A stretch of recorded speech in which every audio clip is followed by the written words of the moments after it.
প্রাক্তন আবাসন, বস্ত্র, নারী ও শিশু কল্যাণ মন্ত্রী শ্যামাপ্রসাদ মুখোপাধ্যায় বিজেপি সাংসদ সৌমিত্র খায়ের কাছে টাকা চাওয়ার রাজনৈতিক মহলে জল্পনা শুরু হয়েছে। বুধবার বাঁকুড়ার এক দলীয় কর্মসূচিতে দুই বিজেপি নেতার দেখা হয়। এরপর দুজনের মধ্যে কুশল বিনিময় হয়।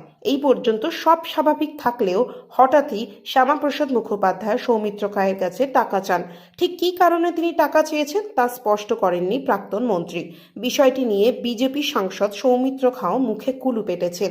2021 সালে তৃণমূল ছেড়ে বিজেপিতে যোগ দিয়েছিলেন শ্যামাপ্রসাদ মুখোপাধ্যায়। এই ঘটনার পরই দলের এক প্রাক্তন মন্ত্রী প্রকাশ্যে টাকা চাওয়ার ঘটনায় কিছুটা অস্বস্তিতে পড়েছে রাজ্য বিজেপি নেতৃত্ব। তবে এই বিষয়ে দলের পক্ষ থেকে এখনো কোনো আনুষ্ঠানিক প্রতিক্রিয়া পাওয়া যায়নি। দরকার আছে, দেখা করবো কি দরকার ওই যাতে ভগবান জানে। আপনার সাথে পায়ে হাত দিয়ে প্রণাম করলো? বরাবরই করে। হ্যাঁ, বরাবরই করে। আজকে না তো বরাবর। কি বললো? এটা কি দেখা করে কি বললো? আমি বললাম কি রে, তোর বাচ্চাটাই যে লোকে কিছু টাকা পয়সা দিয়ে দে। মাতা কি জয় করে ভারতীয় সেনাবাহিনীকে সম্মান জানানোর জন্য এবং ভারত সরকারকে সম্মান জানাতে আমাদের আজকে এই মিছিল। বিষ্ণুপুর পার্টি অফিস থেকে আমরা গোটা বিষ্ণুপুর হয়ে আপনার আবার বিষ্ণুপুর পার্টি অফিস।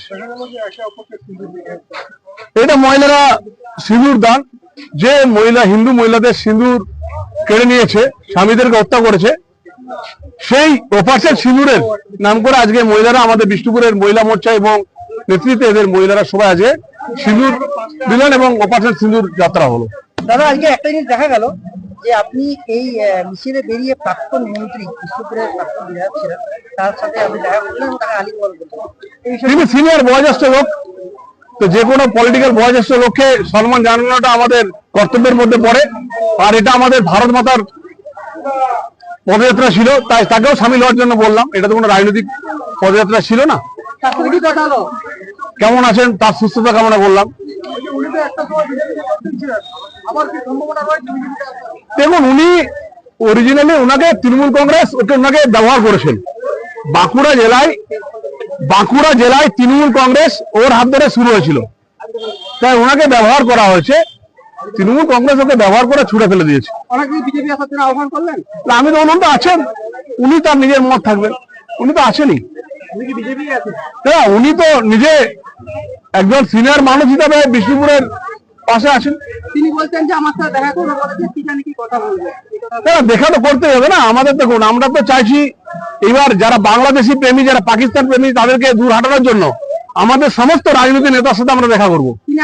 কারণ আমরা সবাইকে আহ্বান করব, আসুন পদ্মফুল চিহ্নে, ভারতীয় জনতা পার্টির প্রতীক পদ্মফুল চিহ্নে ভোট দিন এবং সনাতনীদেরকে বাঁচান। মুর্শিদাবাদে যেভাবে অত্যাচার হয়েছে তার কাহিনী সকলকে শোনানোর জন্য যাবো। অপারেশন সিঁদুরে যে ঘটনা ঘটেছে তা সকলকে শোনানোর জন্য এবং তাদের কাছে আলাপ আলোচনার জন্য যাবো।